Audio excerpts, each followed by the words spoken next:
Welcome to the Pigskin Party Podcast, the only podcast that combines real NFL analysis with a splash of pop culture and a dash of the random. Let's get this Pigskin Party started with your hosts, Brian McFadden and Will Southard. Welcome to the PPP. My name is Brian. You are listening to the main NFL episode. Please make sure to stick around for our flavor of the week, which will drop in a couple days. Please subscribe wherever you're listening to the Pigskin Party Podcast. If you're watching this on YouTube, go ahead and hit that like, hit the subscribe button, and leave us some comments below. Normally, I'm asking you to leave comments about whatever inappropriate comment my co-host Will has made, but Will, on his way to yet another murdery hotel room, is stuck somewhere in Alabama right now. So we are actually going to be without Will for our first main episode. I've been reassured that he will be available when we're ready to do the flavor of the week. So hopefully that stays true and we can bring him on for the second episode. But let's just jump right in. We've got a very special show for you guys today. Two awesome guests. First guest is Kevin Brumley, a.k.a. the Sports Muse, who hosts his own YouTube show called The Sports Muse, where he's brought on individual athletes. I see a lot of stuff on the high school up-and-coming NFL players. Kevin, how you doing, man? Welcome to the PPP. Oh, man, I appreciate you having me. It's definitely fun to get on here and talk football whenever you can. But, yeah, you know what I mean? Just I started mine up almost a year ago. So I'm still in the young stages of the podcast game. Sure. I mean, we started this in November, so trust me, we're still babies. What's the concept for the show? You just kind of had to want to bring in kind of the up-and-coming athletes? Yeah, so the idea is, it's always fun to kind of get to know the athlete, especially with the NFL. These guys hide behind a helmet. So a lot of these guys, unless they're, Tom Brady, you wouldn't recognize them at the grocery store besides they're ginormous dudes. But so the idea is to kind of get to know these guys a little bit more. So, it's talking to the athletes. It's kind of getting to know why they choose a particular college or, their time in the NFL, because I've talked to pro athletes. And it's also to kind of just get to know them, as a person and what makes them tick and what their favorite movie is. And it's just some fun stuff, man.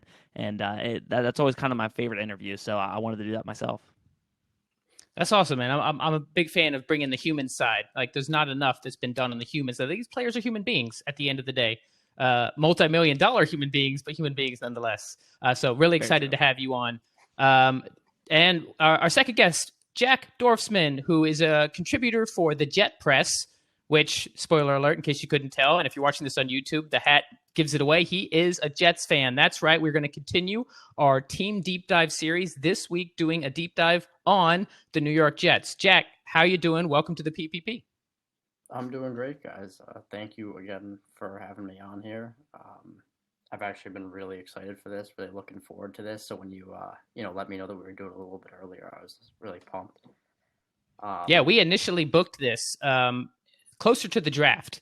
Yeah. But then I'm like, you know what? Let's go ahead and bring the Jets fan on now. There's a lot of stuff happening, a lot of exciting stuff happening in Jets world, and that hasn't been the case for a few years. As an Adam Gase survivor, trust me, I know when I say the last few years have not been kind. So super excited to have you on the show.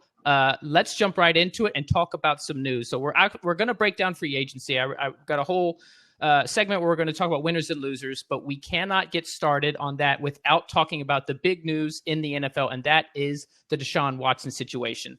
And if you haven't been following, we're not talking about Deshaun Watson trade destinations, which we've discussed many times on the show. No, we're talking about the multiple allegations of sexual assault that have come up against Watson.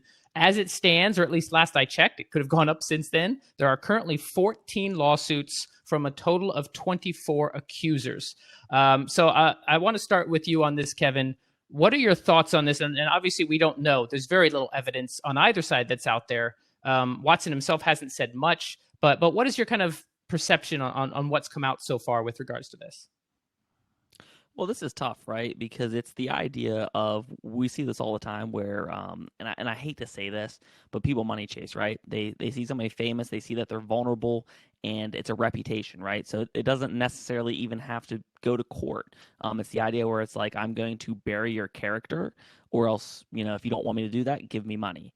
And I'm a Steelers fan, so I saw this with Jerome Bettis back in the late 90s, early 2000s. This same kind of thing happened. But the scary part is it's so many people. And that's the thing that's kind of different than most of the situations we see. And that's what kind of makes you worry about, is this stuff true? Because if it is true, this isn't just a slap on the wrist. I mean, this is big trouble. You know what I mean? And this is definitely, it's not Aaron Hernandez level, but it's not good news. Bill You know what Cosby I mean? level. I mean, if it's true, yes. yeah. Right. Yes.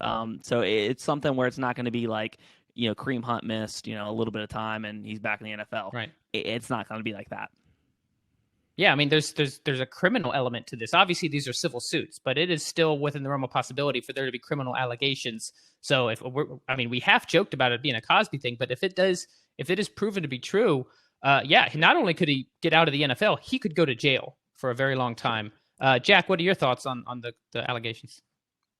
I think, like Kevin said, at first when I forgot the lawyer's name, but when he had first Bisbee, something like that. Yeah.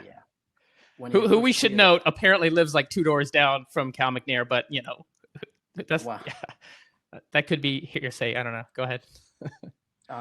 So I kind of like what Kevin said. I kind of thought, okay, is this a money grab? We have, it was when just the first had come out, and I remember the tweet that he had put out was really just like grammarly wise, just really kind of it seemed very weird. So I didn't think much of it, but now, like you said, we have 14 of them.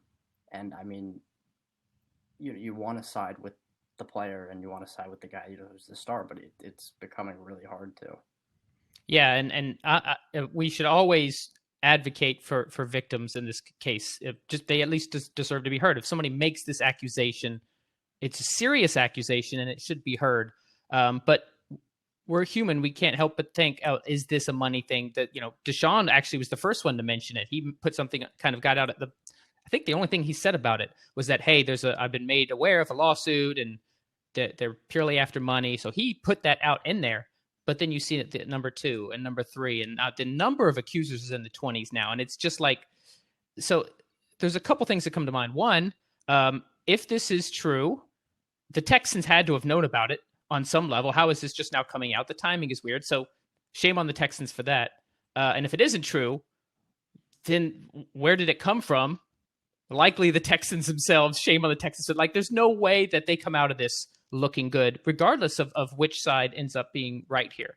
So let's turn it back to the NFL side of things. Obviously, we're still early in this situation. Like I said, there's been I did see today that the Watson side, the attorney presented something from his social media manager, who's been managing Watson's social media for 3 years. That was some direct messages, basically extorting from one of the accusers months ago, trying to extort money from Watson, and then threatened that they would come after him or something like that. So I think they were able to knock off one, but that still leaves 23. So one thing I do want to mention, and this was yesterday or the day before, Ian Rappaport did come out and say that there are still 4 to 5 teams genuinely interested in acquiring Watson. Obviously, they're going to watch and see what happens here. Nobody's going to make a deal on either side while this is still going on. But let's just speculate on. Jack, we'll start with you on this. How do you think this affects his future with regards to all the potential trades we've been talking about for months? I think, it's been such a huge topic. I feel like from the beginning of the offseason, and I, as a Jets fan, once we hired Saleh, I saw, the flood from former NFL players and current NFL players, Ocho Cinco and Richard Sherman, advocating for Watson to get himself to New York, and that got me very excited. Obviously we're in a good spot with the draft, with the second overall pick, whether it's Fields or Wilson. But if you're able to get arguably, top 3, top 5 quarterback in the NFL, you do it, 10 times out of 10. So I was very excited. I was advocating hard for them to try to get him. Now, I honestly wouldn't at this point, just at least until things clear up, whether it be in favor of Watson or not. I don't think it's the right thing to do at this particular moment. And I think also one thing that we've learned in Joe Douglas's first few years is that he's a huge character guy. He made it an emphasis. I think every single one of his draft picks in 2020, maybe besides Braden Mann, the punter, was a team captain at some point.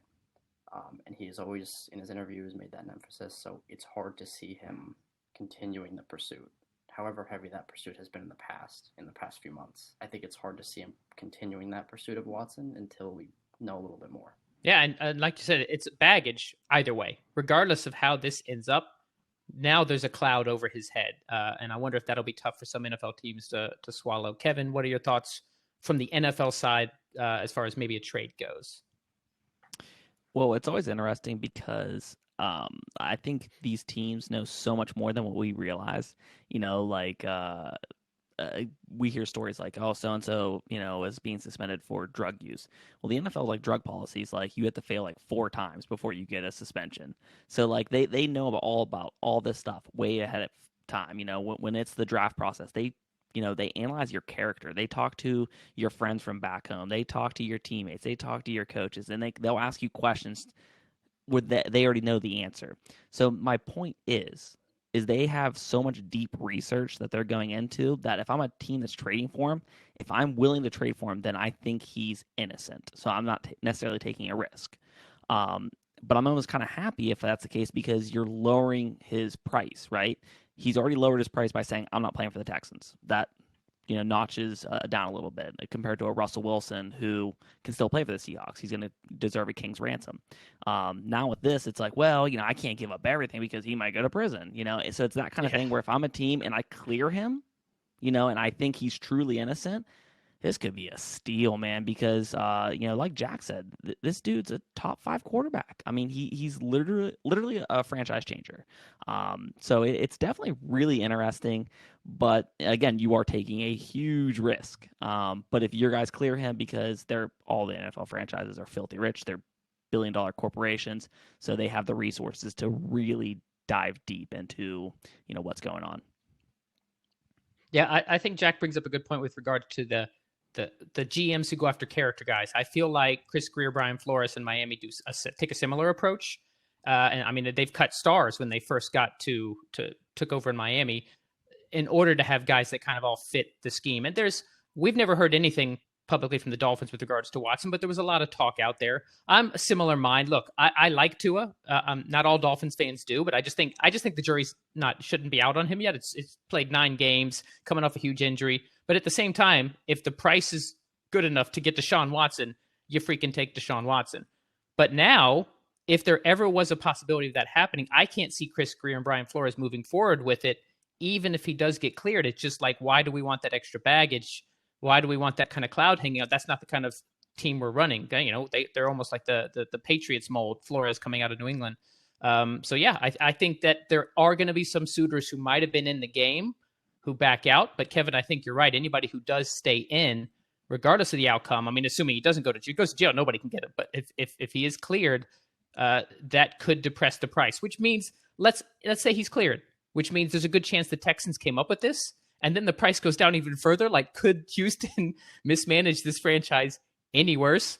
We don't have to go down that road. Spoiler alert, we will be mentioning Houston's mismanagement in one of the segments coming up.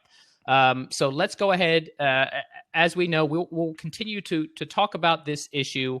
Obviously, we've been talking about the trade stuff with Watson, but now we're going to be talking about the allegation stuff as new information comes out. We will be sure to cover it right here on the Pigskin Party podcast. So let's move on to a little bit more lighthearted NFL topic. So last week we talked about, it was right before that, we recorded right before the tampering period started and the episode released right after, but we speculated on who was going to get lucky during free agency. It was St. Paddy's Day. So that was individual players. What we're going to talk about this week is we're going to talk about the teams. Now the free agency, for the most part, at least the main first, second phase wave are done. Which teams won, subjectively won, and which teams lost. So we're going to go around the horn here. And Kevin, I want to start with you on this. We'll start with the winners. Let's start with the positive stuff first. What is a team that you feel won this free agent period, and why? It's always tough, right? Because we usually see the team that spends the most money usually doesn't have the best free agency class. You see some teams are really strapped cash this year because of the cap going down. So to look at the defending Super Bowl champs, the Tampa Bay Buccaneers, the fact that they're bringing the band back, I think is huge, right? We saw the Chiefs do it similarly last year. It didn't work out, but they made it back to the Super Bowl. Right. So the fact that they were able to retain all of their talent, it's tough not to have them, at least top 3 favorite teams go into the Super Bowl, win the Super Bowl again.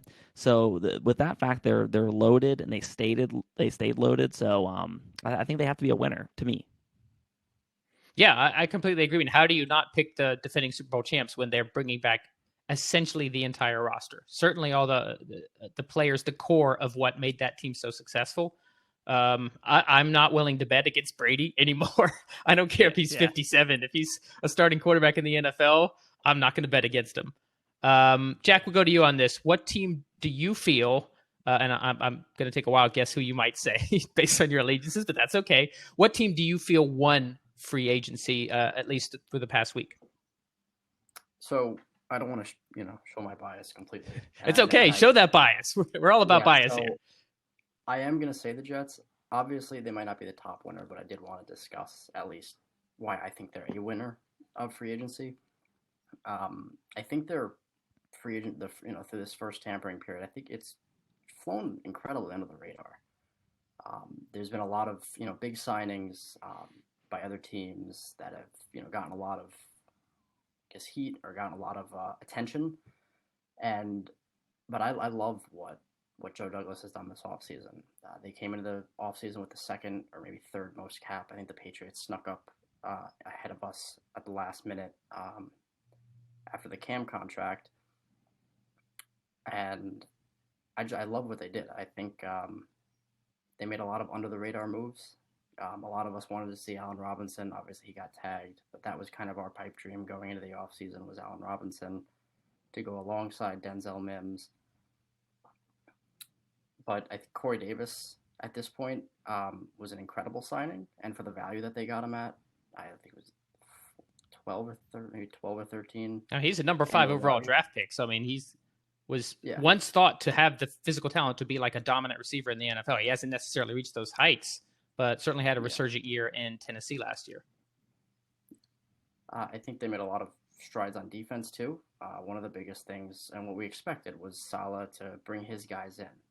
I went into the offseason, even though we did have glaring holes at guard, we had a wide receiver 1 hole. I think the rest of the depth chart is fine. I think Mims, Crowder, and now Keelan Cole. I think that depth chart is fine. But I love what Saleh did on defense, and I also trust him. I mean, obviously Douglas is the one making the moves, but Saleh, of course, has say in it. And with how great of a pedigree he has as a defensive coach, I'm going to trust everyone that he brought in. I was a little skeptical at first because our first signing was Jarrad Davis, who has a high motor, but other than that, has not been good in Detroit. Has been, quite frankly, essentially a bust. I mean, granted, a lot of that Detroit defense under Patricia was a bust, but Davis in particular was someone who has the physical talents, the physical skills, and just hasn't realized it. Maybe Saleh feels like he can coach him up, but I was not jumping up and down at that particular signing. Yeah, it was definitely a questionable signing, and it definitely got Jets fans on Twitter or just around. I think it got us a little. We came into free agency with all this cap, and when they made the signing, I think there had been 3 or 4 of the big free agents had gone off the board, but slowly but surely over the last week or 2 weeks, it seems to have come together a little bit. Sheldon Rankins, who they added yesterday, I think that was an incredible move. Especially next to Lawson, those two together. Yeah. I think that line I think we're probably going to have Quinnen coming off the edge now. That's what I've heard. So that line of Quinnen, Rankins, Franklin Myers, who might also come off the edge, and then Fatukasi, and then Lawson. We haven't had a dominant pass rush in 15 years. I scream at the TV when I watch, when I've watched Brady sit in the pocket for 15 seconds. So I'm excited to see that. I'm excited to see how Quinnen grows around Rankins. But yeah, all in all, I think it was a very under the radar free agency for Joe Douglas and the Jets. But I think it's definitely one we filled a lot of holes that we needed, and we have the draft capital to fill some of those other holes at guard and cornerback. Yeah, I think it was less under the radar maybe than you think. I think Carl Lawson, even though he didn't get a ton of hype, it was agreed across the league that I mean, what is he, 24, 25? Like, that is a stud pass rusher to get, who still has room to grow. And then you add Sheldon Rankins on the interior. You've already got Quinnen Williams. That is, to me, the biggest get for New York. And yes, it's almost a trope at this point. Like, the Jets haven't had a real pass rusher since 2005. But maybe now you have that. I think Corey Davis has some upside. I do think it was a good value. I don't personally see him as a number one wide receiver. So I think that you guys should still target someone in the draft. And we're going to break down the Jets, obviously, in a little bit. But as a free agency class, I honestly have to agree with you. I'm a little unsure on Gerard Davis. Like I said, Corey Davis is a good value, but getting Carl Lawson off the edge and getting Sheldon Rankins, just what was it yesterday? Like, that's going to make the difference. Is getting to the quarterback. We saw what a difference that can make in the Super Bowl. So I'll go on to my winner in free agency, and that is the aptly named Washington Football Team. So, and it's not just because I'm a Fitzmagic fan, being a Dolphins fan. It was because a number of the moves they made. Curtis Samuel, I think, is a fantastic fit. Obviously, he has ties to Rivera from his time in Carolina, but he's just he's going to have playmakers, right? You're going to be able to. You've already got Antonio Gibson, who really showed great in his rookie year. McLaurin is legit like a top 8 wide receiver if he gets somebody who can act. He's been a top 10 wide receiver, and he's had freaking Dwayne Haskins throwing him the ball, right? Kyle Allen and Alex Smith. So getting weapons around him where defenses can't just zero in on McLaurin. You got Fitzmagic, who, he's going to throw some interceptions, but he is going to make some plays as well. Logan Thomas really came on at the end of last season. And then signing William Jackson to bolster an already good defense in the secondary. And of course, you have a defensive line that's just littered with first-round picks. I can't see many people picking against Washington. I know people will get on the Dallas train when the season starts, because they always do, especially with Dak got that new contract. I think Philly's a mess. The Giants actually had a pretty good free agency, but I still think Washington's is a step ahead in that division. And I think they're going to make another playoff run. And it'll be an exciting team to watch. And they got Taylor Heineke. I mean, they went from having a pretty crappy quarterback room, one of the worst in the league, to having at least an exciting one to watch. If Heineke's playoff game and Fitzmagic being Fitzmagic is any indication. All right, so there are the winners. I will mention, since Will didn't get a chance to come on, and I'm not going to defend him because Will can make his own arguments, but he was actually going to list the Patriots as a winner. And there's a reason I mentioned that, because I'm going to turn it to you, Kevin, because we're going to go around and talking about the losers of free agency. So who do you have pegged as a team that lost free agency? I would love to hear why he has the Patriots as a winner, because when I look at this, I mean, I think the Patriots are a clear loser. And I really don't understand a lot of their moves. They seem like, if you gave $100 to a 6-year-old and you were like, here you go, I'll take you to Big Lots. And they're like, oh, I'll buy this pillow. And they just start buying random shit they don't need stuff. Start buying all the stuff. shiny stuff they see. Yes. So it's the idea where it was like they had a ton of cap space and they just started spending money everywhere. Matt Judon, it's not a bad pick. It's not a bad signing. It's whatever. It depends on how you value him. He could really, he's not a game changer, but he is right. He's a solid end rusher. Yeah. Yes. And I'm kind of baffled with the Jonnu Smith and like Hunter Henry signing, because they're each getting $12.5 million a year. They're both like, Hunter Henry's a walking injury, mess. Jonnu Smith's a guy who always has hype, but never really lives up to it. It's really like a C-rated version of the Gronk and Hernandez tight end duo. They go out and get Jalen Mills, who was maybe the best DB, well, besides Darius Slay, for Philly, on a just horrible secondary. Like, Jalen Mills, not very good.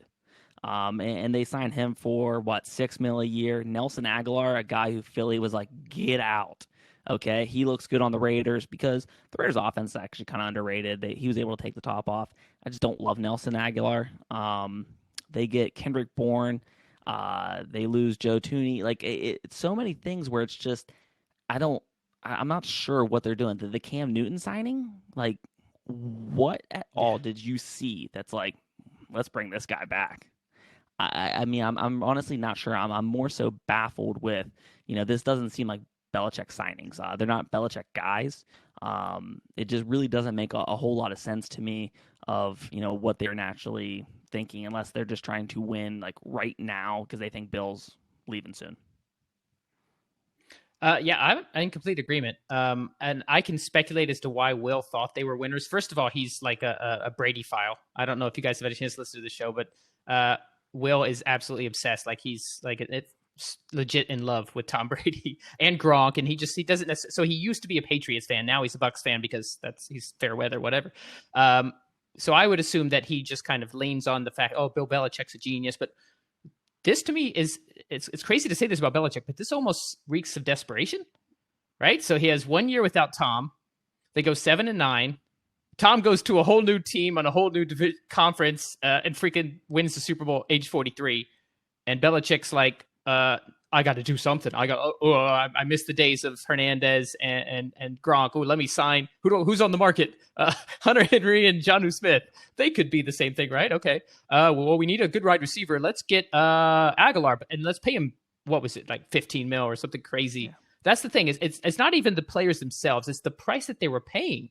Like they've always been known to be a little frugal and smart and all about bit players, right? And now they're overpaying these guys who. Matthew Judon, perfectly fine defensive end, right? But he's not like a superstar. Jonnu Smith, there's physical talent there. Hunter Henry, when he's healthy, is good. But why are you paying these guys a combined 25 mil for those two tight ends? So I'm actually in complete agreement with you and Kevin. I saw these, and as a Dolphins fan, I'm kind of laughing. I'm like, yeah, okay, you spend that money, Bill. You do what you got to do to make you feel better. But my speculation is that it's a little bit of a desperation move. Like he can't stay. It's a legacy with him. And now everybody's starting to say it was Tom all along, right? It wasn't Bill's genius that got them there, and he wants to prove him wrong. So my thoughts on the Cam Newton signing is I don't believe Cam's going to start, or at least not start for the whole year. I think Bill wants to draft a quarterback, and we'll talk a little bit more about that in the Flavor of the Week. Spoiler, we are going to be talking about mock draft in our Flavor of the Week episode. But I think that's the direction Bill wants to go, is he wants to get a rookie quarterback, prove that he can do it all again. And so he's just getting all these pieces and he'll pay for whatever just to get them to sign on the dotted line. But is Cam Newton, that's my thoughts. Is Cam Newton really the guy you want to teach your rookie quarterback? I mean, that's kind of because I thought the same thing.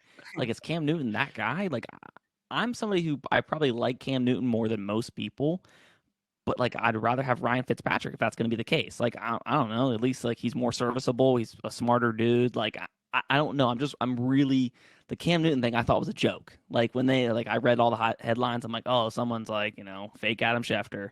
No, they signed him. Very confusing.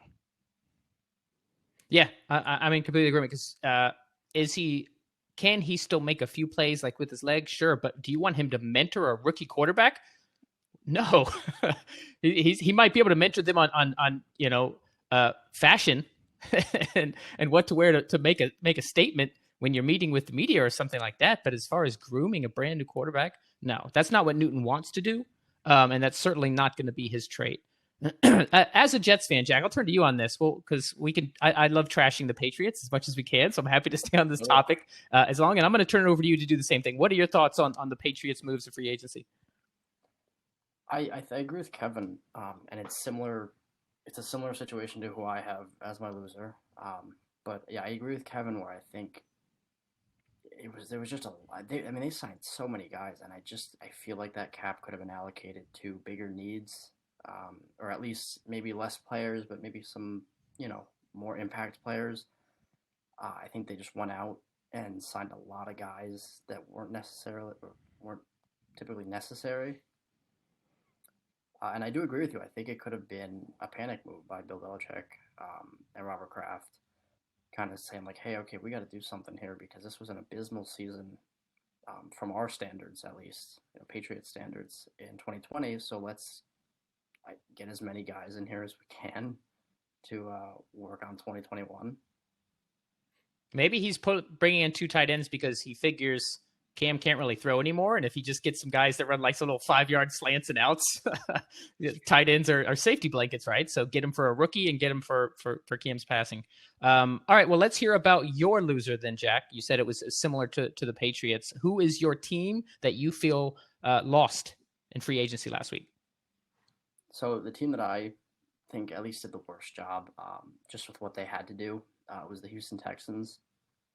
And certain people may disagree with that because if you look at who they signed, there's 20 or 25 new names on that team. Yeah, they win for the most signings just as far as a quantity. Yeah. I mean, they signed just a ton of guys, but I follow the NFL closely, and I hadn't heard of like half of them. So yeah. Yeah, I think their biggest need this offseason was to at least try to besides build a team, obviously. But that roster wasn't necessarily abysmal. I think it was just the coaching and front office was a mess. But I think their biggest need this offseason was to try to win Deshaun Watson over again. And I think they failed miserably at that. I think, or make a move to go ahead and look towards your future. That was my argument, was that I don't think it's salvageable. I thought this before all the allegations came out. So your best bet as an organization is to go ahead and get a deal done so you know what kind of assets you have. You know what kind of draft capital you have going into the draft so you can plan and you can scout accordingly. This whole, game of chicken and not budging, it's just yet another, even with Caserio in there, it's just another example of how poorly this organization is run. Yeah. And I like what you said about that. And I think, the craziest thing is Caserio has come out multiple times and said, Deshaun is our quarterback. We're not trading Deshaun. And obviously that's what is going to be said from a front office, from a coaching staff about. And what else are they going to say? Yeah. Yeah. But it kind of shows, they showed their bluff by it was just an abysmal offseason. They allocated a majority of their cap to Jags, basically. And I don't think, and even, like you said, you don't think the Watson situation was salvageable. If Caserio and if the Houston Texans thought it was, it just makes me question the offseason that they had, the free agency period that they had, so much more. Because I don't know how you do what they did in terms of free agency and who you brought in and think that is going to make Deshaun Watson say, oh, you know what, let me try this again. Let me give this another shot. Yeah, maybe Tyrod Taylor ends up being their best signing here. Whether Watson has proven guilty of these allegations or they trade him, at least they have a salvageable guy with starting experience. But yeah, I completely agree with everything. I don't think there's anybody defending any of the actions that Houston has done really over the past couple of years. Back in the Bill O'Brien days, trading DeAndre Hopkins, it's just been poor move after poor move. Before we go on to my loser, Kevin, what is your insight on Houston as an organization? So I kind of go with I think Bill O'Brien's a lot better coach than what people realize. Bill O'Brien as the GM is an absolute dumpster fire, which it almost never works out, right? When you have the coach GM combo, because the reason they're two separate jobs. Trying to be Belichick. Yeah, the reason they're two separate jobs is because they're both really hard jobs individually. So to do them both, it's far and few in between. So him as a coach, I thought he did well when he was there. Of course, he didn't win a lot of big games. But yeah, the moves they've been making, like the Laramie Tunsil stuff, hey, we want to win Deshaun Watson over. Let's get rid of Will Fuller. See ya, go to Miami. Like, yeah, that's gonna make him want to come back. We'll take him. That's genius. So yeah, it's just the whole thing's baffling. I just they quickly went from a middle of the pack, maybe the upper of the middle, right, to a franchise that's bottom three, right? Or bottom, period. Yeah. Maybe them and Philly. Soon as they lose Watson, bottom. Yeah. And they were a team, you're right. I actually never thought O'Brien was a bad coach.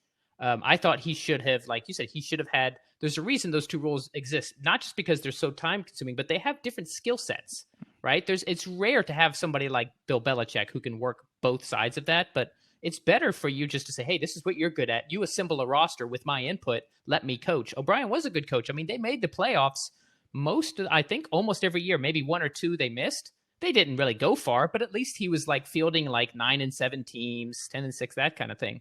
And then when he leaves, it's just the bottom falls out. JJ's gone. Hopkins is gone. Watson, I think, is gone one way or another. It'll be interesting to see if Caserio can actually turn that around. So my loser is the Las Vegas Raiders. And they made a couple moves that I like. Yannick Ngakoue, I thought was a good price because of what he's capable of. So I don't mind that as a signing.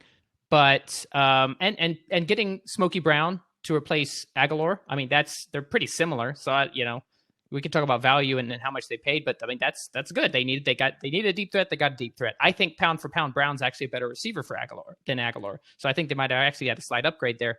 But they dismantled what was one of the best offensive lines in the league, and I have not been able to piece together why. Right, so they traded Brown to New England. They cut Incognito. They 4 of their 5 offensive line are gone, either cut or traded. Hudson was traded, I believe, to Arizona. Were they not watching the Super Bowl? Did they not see how the great and magical Mahomes was just stymied because he had absolutely no time to throw when he racked up nearly 500 yards running around behind the line of scrimmage because his offensive line was decimated? Why, Mr. John Gruden of the 10-year contract, how do you think that this is a good idea? And they signed Kenyon Drake. Like you've already got a good running back. Fine, you want to add another weapon, I'm fine with that, but that doesn't do you any good if nobody's blocking for them. So I'm baffled by that. I'm having less and less faith in Gruden as a coach, and starting to question Mayock as a GM. I was listening to a podcast recently where they talked about Mayock's ability as a draft scout, at least from being on NFL Network. That's only one small part of the job of being a general manager in the NFL. You're running, multi-million-dollar, in some cases close to $1 billion business by running one of these teams. You can't just be a guy who could do mock drafts on NFL Network. And he's had some hits in the draft, but he's had some misses. But as far as putting the team together in general, I'm starting to question it. What are your guys' thoughts? We'll go around talking about the Raiders before we go into the Jets. Kevin, what are your thoughts? Like, why? Tell me, because I don't understand why they're doing this. Yeah, it is really confusing, and I know John Gruden caught a lot of flack for the huge contract that he got, right? And now it's looking even worse. If you look at him and Mayock's first year tenure, like the guys that they brought in, like nobody's still there. They cut everybody, they traded everybody. Like it's starting to look really bad. And as a team that I thought looked better than I was expecting last year. I thought they really had some bright flashes. I thought Derek Carr finally kind of didn't look back to when he almost won the MVP, and I feel like that's a different lifetime ago, right? When Derek Carr was the man until he broke his leg. He started looking hey, he can actually be a pretty good quarterback. And then you're like, hey, well, let's see how you play with no offensive line at all. Good luck. It's just so tough, man. How are you going to get, Ruggs the ball? How are you going to get Waller the ball? How are you going to get, Jacobs space to run, or Kenyon Drake in the passing game, or, stretch runs? It's just so tough. And I'm just not sure, a lot of times it's hey, those guys are smarter than me, right? That's why they have a job and I don't. It's really just difficult to see what the game plan is in that situation. I mean, they had a top 10 offense for a lot of the year. The offense wasn't the issue. It was the defense. I think they were ranked between 30th and 32nd throughout most of the season. So you think they would address that side of the ball. And yes, like I said, look, I'll give them credit for the Yannick Ngakoue signing. I think Ngakoue still has some game left in him. He showed that he can be a game changer and a top 5-6 pass rusher when he was in Jacksonville. So that maybe they can get to that level again. But otherwise, the thing that was the strength in your offense, you had, right, Carr is doing what he can because he's got time to throw, right? Jacobs is racking up the yards he can because he's got big holes to run through. Why do you think that was the right thing to do? Jack, any thoughts? I agree with Kevin on what he said. How, and what you said about how, they blew up what was a really good offensive line. And I think, I don't think they did enough to justify doing that. It's not you traded. I get Hudson had a big cap number, so it makes sense. Maybe you want to get rid of him because you think you can draft a center. Stop you. Yeah, I see it. You're actually not being recorded right now. So all you have to do is just refresh the page, and it'll get you back on. Okay. You want me to stop the recording? Yeah, or just keep it going. I can edit this out. Okay. All right, perfect. All right, so I'm going to ask the question again because I don't think any of that Sorry registered. about that, Yeah, no, it's all good, dude. That's why I have a producer. So Jack, what are your thoughts on do you have any insight into why the Raiders are doing this? I mean, I like what Kevin said. I like what you said. I don't have. I mean, I'm not sure why they. I mean, like you said, the Ngakoue signing, the John Brown signing, it's good. I don't think they did anything this offseason to justify basically blowing up their entire offensive line or 4/5 of it.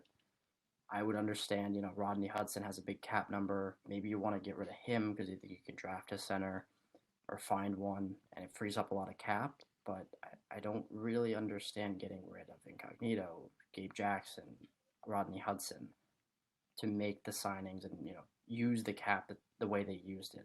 John Brown and Yannick Ngakoue are good, but it doesn't seem to justify blowing up that offensive line. I think it's going to put a damper on Derek Carr, who, I mean, I feel like people have very mixed reviews about Derek Carr. I think there are some that think he's really good, some that think he might not be as good.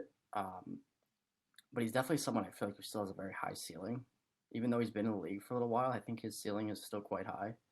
So it's kind of baffling the way Mayock and Gruden approached this offseason. Again, you did get him a weapon in John Brown, who's a little better than Aguilar, but you also did lose Aguilar. And again, well, you bring up a good point. Maybe you said they just want to draft a center. Maybe Mayock is so confident in his ability to scout and draft players that he just thinks he can replace them. But his draft picks haven't all been hits. He drafted Cleveland Farrell, number 4 overall, which everyone questioned at the time. And that I saw a stat today. He's got like 15 quarterback hits in 2 years total. So clearly that hasn't worked out. So you can't say that you're just like this guru who can always do good picks. I don't know. Maybe that's it. Maybe they want to save cap by signing rookies, but it's not like you can just say that guy's going to be a star.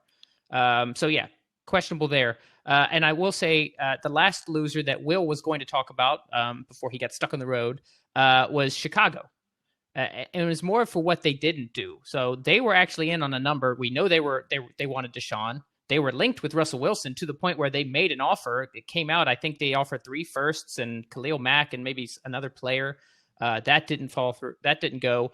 They were in on Trent Williams. They were trying to lure him to Chicago. They didn't get him. He stayed with San Francisco. They were trying to go after Kenny Galladay. That didn't happen. He signed with the Giants. So it's like everybody they go after, they just weren't hitting. Then they cut Fuller. So their defense gets a little worse. And they sign as their starting quarterback Andy Dalton. So these are the moves they made. And then finally, maybe the thing that bothers me the most is Allen Robinson agreed that you should try to keep him. I think he's one of the best wide receivers in the NFL. He's another one that has unfortunately suffered from bad quarterback play. The fact that he's been able to do what he's done in Jacksonville and Chicago with the quarterbacks he's had is a testament to just how good he is. But this guy's been trying to get a long-term deal done since last year. And they didn't even give him the opportunity. They stopped returning his calls last year. Just didn't even give him the option. And this year, what do? They don't even try to negotiate. They just tag him. So I just think Chicago has botched this left and right. I think this is Ryan Pace and Matt Nagy's last go-around. So I think we'll be seeing a new regime this time next year. So I agree with Will and his choice of Chicago. And if that's not what he wanted to say, too bad. He's not on the show. We can put whatever words we want into his mouth. So let's go ahead and do our weekly team deep dive. We are previewing the New York Jets. So I am a Dolphins fan, as everyone knows, so I'm intimately familiar with the AFC East, but I also lived in New York for nearly 13 years. I got to see my Dolphins once a year because I would go to MetLife Stadium and watch the Dolphins play the Jets. So I feel like I know the Jets even better than the other NFL teams minus Miami. So happy to do a Jets deep dive. Bring on Jack, who writes about the Jets. So Jack, I want to start with, what are your thoughts? And this is as much as you can say about a season in which they were competing for the number 1 overall pick. What are your thoughts on the 2020 season as a whole? I think it went about as badly as it could. You could say 3 less wins. Obviously, 0-16 probably would have been a little bit better, considering the situation that the Jags are. Could have gotten Lawrence, yeah. I think that was the last. I mean, obviously, that was the last year. I feel like to really see if Sam could make a stride. to become at least an average NFL quarterback. I mean, he's really been below average, with the exception of that stretch of 6 games in his rookie year where I think he was like the highest graded PFF quarterback for like a stretch of 4 to 6 weeks. It just has been downhill from there. And I'm glad that this season finally got Gase out. I know you're very familiar with Gase. Oh yeah, I laughed when you guys signed him. I tried to kind of, I tried to like it at first. I tried to talk myself into it, but it was awful. Here's a guy who literally he worked with Peyton Manning for a season when Manning basically ran the whole offense. And apparently that got him multiple head coaching jobs and millions of dollars. So kudos to him for that angle, I guess. But yeah, Gase is a joke as a head coach. I agree. I did not see it that way at first. I definitely have a grudge for Peyton Manning now after he called gave him the endorsement. Yeah, gave him the endorsement. But yeah, it was definitely not the best pick for head coach at first, and I feel like it set this franchise back a few years at least. But yeah, 2020 just was abysmal, and they didn't even come out of it with the first overall pick. I don't have an issue with being 2. I like Zach Wilson. I like Justin Fields. I even like Trey Lance. But I think it went as poorly as it could. It was nice to see. Were you cheering for Cleveland in that game? Yes. Yeah, quite. Okay. I was cheering. Most Jets fans are. Yeah. No, I cheered for once it hit 0-11 was when it got. I think they got their. That was one of the week that they got their first one. I had been cheering for a loss. I couldn't do it. I would watch. I have friends that aren't Jets fans that would ask me, why are you watching it? It's my son. That's my life still. Like the Jets are still. They could go 0-16. I'm still gonna watch. As much as I would love. That's to a true say. fan. That's how it should be, right? And there were still bright spots. I think it was fun to see Denzel Mims kind of come along finally. Well, not finally, but he had been injured the beginning of the year. So it was fun to see him come along. I think fun to watch Becton, absolutely pancake some really good defensive ends. I think that gave me a little bit of a hope for the future in the offensive line. Beside that, there wasn't a whole lot to be excited about. I think the one thing, whenever I talk to people about this and about the Jets and Sam Darnold, the one thing about his rookie year and his second year that kind of kept me engaged with the Jets was that I was watching for him, basically. The team was so awful, but I felt like with Sam under center, I at least had something to watch because, there was, whether he was going to progress or regress, it was just something to watch. I have a buddy who's a Chargers fan, and he kind of looked at it that way for this season. Chargers didn't have a great season, but it was exciting to watch Justin Herbert. But yeah, it wasn't a fun season to watch.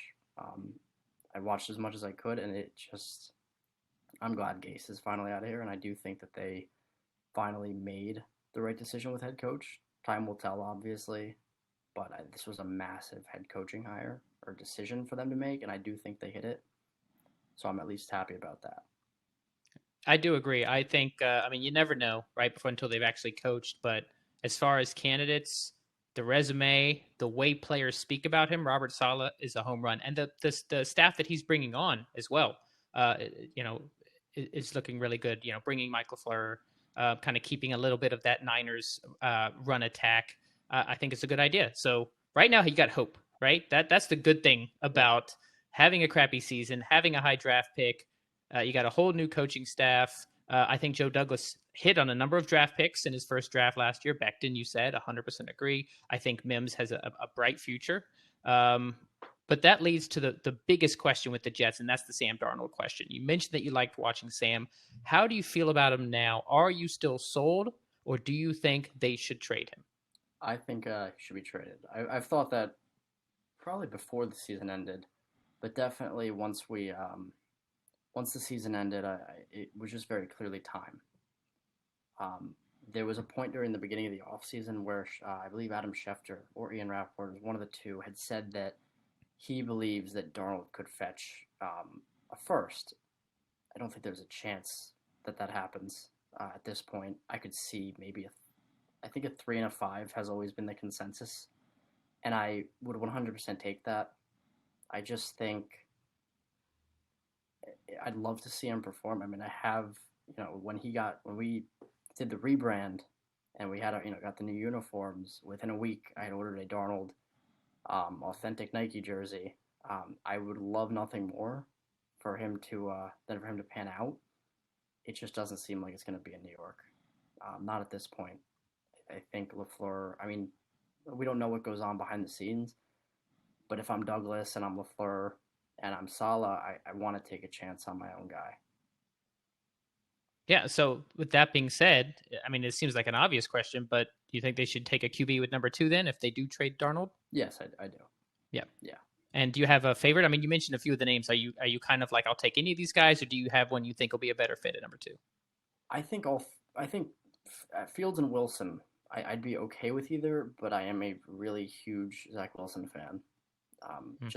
I've been a huge Zach Wilson fan since the end of the season, or at least a few weeks before the end of the season, when it kind of started to seem like, hey, we might be taking it. Yeah, I was going to say, when your team's going 0-11, 0-12, suddenly you start watching those college games and following with the QB prospects. Yeah. Yeah. So, I'm a big Zach Wilson fan. I'd love for him to be the pick.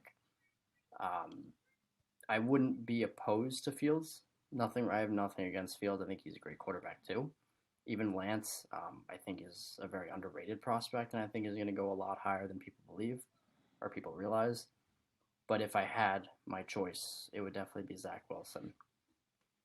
I actually agree with you. And as I teased already, we're going to do a mock draft breakdown in our Flavor of the Week episode. But since we're specifically talking about the Jets, I think Wilson is your best bet. I think Fields definitely has the potential. Lance does have potential, but he's very raw. I mean, that's going to be even more of a project than Josh Allen was. And I think the Jets need somebody that's a little bit more pro-ready, and I agree with you that that's Wilson. So we got quarterback settled. What other positions should they target early in the draft? They do have a lot of draft capital. What are some of the positions you think they should go for early? So so they have the 2nd overall pick, they have the 23rd, and they have the 34th. I haven't really done a whole lot of, I don't really do mock drafts that often.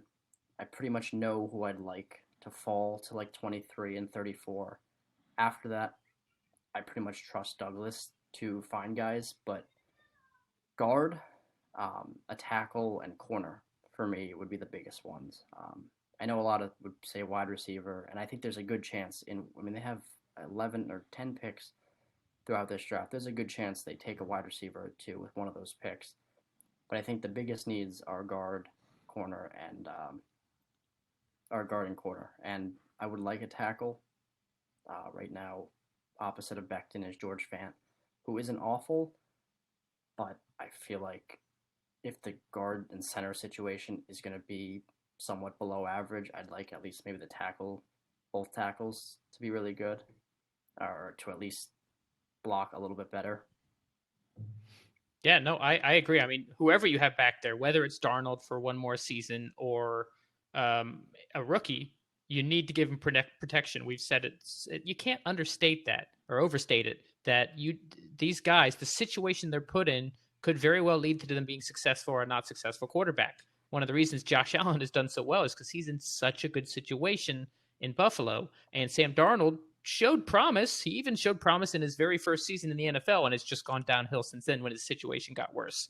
So I agree. I do think they should. I think they can get corner a little bit later. I don't know that there's going to be corners like you got the top corners, Caleb Farley and Surtain. I'm not sure they're going to be there at that pick.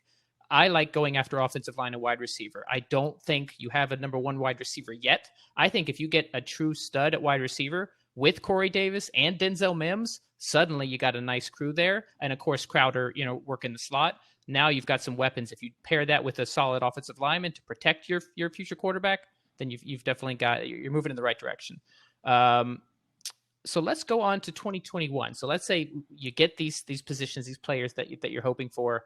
What are your predictions? And you can be bold on this. You're a Jets fan. Say what you want. What are your predictions for 2021 with the New York Jets? I mean, do you want a record prediction or just some bold predictions that could?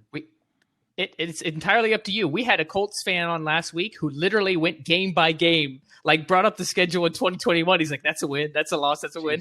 That's the only. But then we have some guys who are like, oh yeah, it's going to be a good season. So I leave it up to you. Okay. Well, I mean, I'm optimistic. I was very optimistic about Gase though, but I think the pairing of Saleh and LaFleur is definitely a much better pairing than Gase and Loggins. So I think the hope that I have for them is at least a little bit more justified. I do think that if they can get a quarterback, whether it's Wilson or Fields, I am a firm believer that I think even in the offensive-friendly system that he would be in if Sam were to stay, I'm a firm believer that Gase and this staff broke him. If that's I think He sees ghosts. Yeah. He sees dead people. Yeah. There's a lot of all 22 film that comes out on Twitter after games where there was a couple instances of Pepperman, Mims, even Crowder. These guys are getting open down the field. I mean, they're wide open, and he's just taking the check down right away. It's not even a look in their direction, and I think that has to do with Gase and the fact that this team did not build around him. So I do hope whoever they bring in. I do think that if they bring someone in and they can build around them a little bit, add a guard, maybe add another wideout, I think this offense can be really good. I remember, you as a Dolphins fan know that Gase, I don't think he's ever heard of pre-snap motion. I don't think there's ever. I think I probably saw Crowder, go in motion once or twice throughout his tenure, and there was just nothing else. There was no pre-snap motion. And LaFleur obviously he doesn't understand offensive creativity at all. Not at all. He has no idea. Doesn't throw to his running backs. I don't understand. I'm still baffled that this guy got not one but two head coaching jobs in the NFL. So, and I think that it's going to be a huge difference from Gase to LaFleur, which makes me excited. I mean, obviously they run LaFleur's offense in San Francisco, or the San Francisco offense under Shanahan, and LaFleur ran the most play action plays in football. And I think I think Gase was near the bottom, because it'd be first and second down. He'd run Frank Gore up the middle, and for then 2.5 yards. Then Sam's checking down or getting sacked. It was the amount of times that exact sequence happened last year baffled me. But I am excited. I think that they will have I think they're going to have a really good offense. I do. I don't really want to be too bold, just because the schedule is really tough too. That is not an easy schedule. Even if they were to, go out and add, a guard, a wide out, get the right quarterback and build around him well, I think next year is still going to be very difficult to succeed in. It's a tough division now too. This is not like the Patriots and everybody else. Yeah. No, I mean, the Dolphins have built around their quarterback, whether that's going to be Tua or not. And then obviously the Bills are the Bills. I envy Josh Allen and the Bills and McDermott and Bean, because that's exactly what I wanted for Darnold. A GM and a coach that wants to build around his quarterback. And then, Frank Gore was signed, and it's been a lot of constant mediocrity the last couple of years. So I'm hoping that next year goes a little better. Again, I don't have any really bold predictions, just because I feel like. Let's get a win total then. What are you feeling? Do I have can I pull up their schedule right now? I won't go win by win, but pull up the schedule. I'll get Kevin's thoughts in the meantime. High level, Kevin, where do you see the Jets with what they should do with Darnold, what they should do in the draft, and how you think this new coaching regime will do?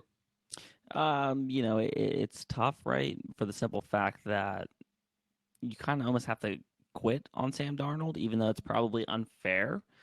Just for the simple fact that he's been there for a while and, he hasn't really succeeded too much. I don't think that's necessarily his fault. But even before that, I wasn't the biggest Sam Darnold fan. Like, I don't hate Sam Darnold. Like, as a Steelers fan, if the Steelers traded the 3-5 for Sam Darnold, I'm down. All right, because Ben's you do that all day. Yeah, all day. Yeah, I'm completely down with that. But I don't think he's going to become a superstar anywhere. But I definitely think he's a serviceable NFL quarterback. As far as the Jets as a whole, like what I see is, I hate to be the bearer of bad news, but like the Jets are in trouble, man. I don't think they're a quarterback away. I see they don't have a number one. I don't even think Mims is a number two, to be honest. Like, I think he plays outside, so you say he's a number two. So I think, like, when you look at Miami, they have a number two with Devontae Parker, and you can say Will Fuller's a number two, but they lack a true one. The Jets don't have anybody that's going to get open. They have one really, really dominant offensive lineman. They have a really good defensive line. Backers and DBs are average at best. So they have so many holes that I don't think, they're a draft away. I think they're a draft, a free agency, and another draft away of being relevant. So it's just they're in a really tough situation. I just hope if they, I imagine they'll draft a quarterback. I think they do have to trade Sam Darnold before they lose all leverage. And I hope they get him protection around him, because we saw David Carr. His career got ruined because that Texans team had no offensive line. And we kind of see Sam Darnold, his career's derailed because of that. So let's hope they get a line around him. They get some weapons around him and kind of let him survive for a year. And then you kind of have a little bit of an expectation. I will say there is one case of a former Gase quarterback who everybody wrote off going and becoming a playoff caliber quarterback, and that's Ryan Tannehill. So if there's hope for Darnold, maybe in a landing spot like Pittsburgh. I actually love that. I haven't thought about that, but the Steelers should absolutely make a move like that if they can get that kind of value for him. Dwayne Haskins certainly isn't the answer. And you're not going to get, we saw Ben at the end of the season. I won't go down the road with Pittsburgh. We haven't done the Steelers deep dive yet. We'll bring you on, I think, after the draft. But yeah, they have a lot of holes.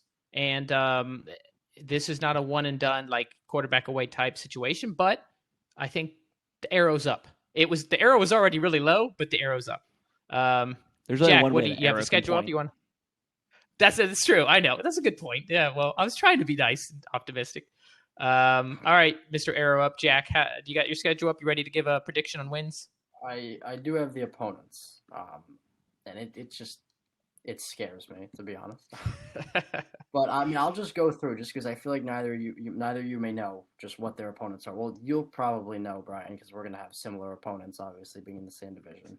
Right. But for Kevin and just for the audience, obviously the schedule, dates and weeks aren't out yet, but we play NFC South, home, right? Yes. Yes. So their home slate is the Buccaneers, Saints, Titans, Jaguars, Bengals, and then the Bills, Dolphins, Patriots as usual. Nobody knows what the Saints are going to look like. It's still Sean Payton. They're not gonna suck. Yeah, no, they're going to be good. You got the Bucs, obviously. Ryan Tannehill coming to town, and then you have Trevor Lawrence coming in, and the Bengals are the only one out of that I would see as like, okay, we can maybe take this. Well, the Jags too. Trevor Lawrence or not, he'll still be a rookie quarterback. The Jags are also a team that were not a quarterback away from being contenders. So give yourself Jacksonville. Give those two. I'll give myself Jacksonville. There you go. And they go on the road to Atlanta, Carolina, Houston, Indianapolis, and Denver, and then the obvious three, the usual three. Which it's not. I would say the home slate's a little bit harder than the road slate. I don't know what to think about the Colts. I think that defense was insanely good last year. The question is Wentz, I guess, at this point. But if I had to give a little prediction, a record prediction, or at least a win cap prediction, I'm going to say maybe 5-6. That's what I was thinking.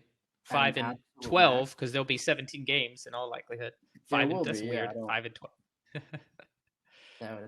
I agree. I think that's an improvement, right? That means arrow up. You're in the right direction. Nobody's expecting, if they make any type of playoff run, that will just be like out of left field.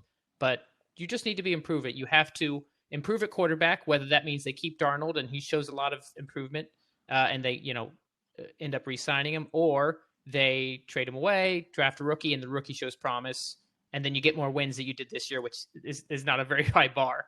I think those are the things that it shows that, hey, you're in the right direction. Nobody's expecting this to get fixed overnight. But wouldn't it be fun if they get a quarterback and Tua comes about and Josh Allen's already there, and we've got like all these non-Patriot quarterbacks in the AFC East just duking it out? After 20 years of the opposite, yeah, I would love yes, that. we have suffered under Brady's rule for far too long. All right, so we're going to wrap it up there with the NFL main episode. Both of these guys, Kevin and Jack, are sticking around for the flavor of the week. And as I teased, we are going to be breaking down a mock draft. We got our very first mock draft by our writer Ross Crawford, who wrote for our website. So we're going to break it down right on the episode. So make sure to stay tuned for the flavor of the week. Please make sure to subscribe, tell your friends, leave us a 5-star review on iTunes. Check out our Patreon and our Discord community. Links will be in the episode description. On Twitter, official PP Pod, YouTube, Instagram, Facebook, and TikTok. Make sure to stick around for the flavor of the week. Take care.